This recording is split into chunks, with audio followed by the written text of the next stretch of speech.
Brandon DeHaan, I'm the Chief of Police and Director of Public Safety Services here at Grand Valley State University.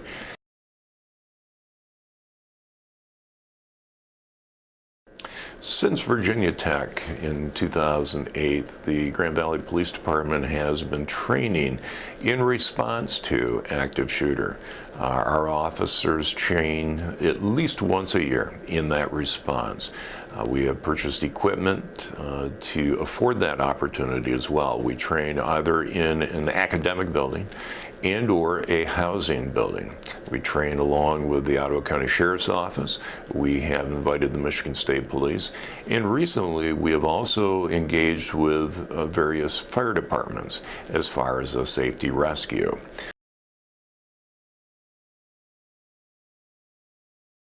In relationship to any incident that's critical in nature, whether it's an active shooter or whether it involves some other type of critical situation where there is the possibility for great bodily harm, we encourage our faculty, staff, and students to follow through on an initiative put together by the Department of Homeland Security, and we subscribe to that as well.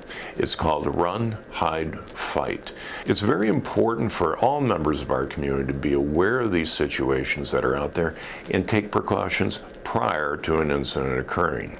The Run, Hide, Fight is based on the fact that there may be times when you have an opportunity to be able to run away from a situation. If you do, we encourage individuals to do that, flee the area. If in fact you don't have that opportunity because of the situation at hand, we encourage people to hide. Hiding can be a wide variety of different ways, whether that's in a classroom where a lock can be turned. The classrooms that we have at the university now have locks on them. Individuals can lock and secure, shelter in place. They also have the opportunity, if there's different areas within the structure, to be able to secure themselves. If in fact you don't have the opportunity to either run or hide and confronted with a life or death situation, you may need to fight, in which case that means everything that you've got within every ounce of your being to go on out and to take out that individual.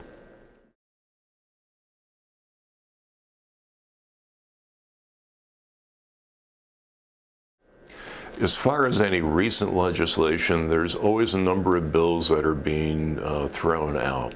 The question is will there be any traction behind them? A number of these issues revolve around either weapons or reducing the amount of weapons. Often there's discussion specifically surrounding mental health. What we do know is this: a number of these cases, individuals that are engaged in this type of behavior have access to a weapon. They also have some type of mental health situation that has taken place, and or someone has heard or has some knowledge about the incident at hand. Now, not in every case is that the case, but in the vast majority, there is some information that's out there.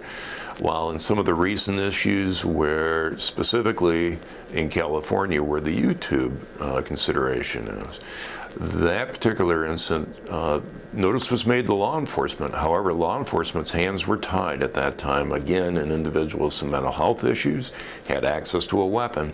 There was very little that could be done at that time.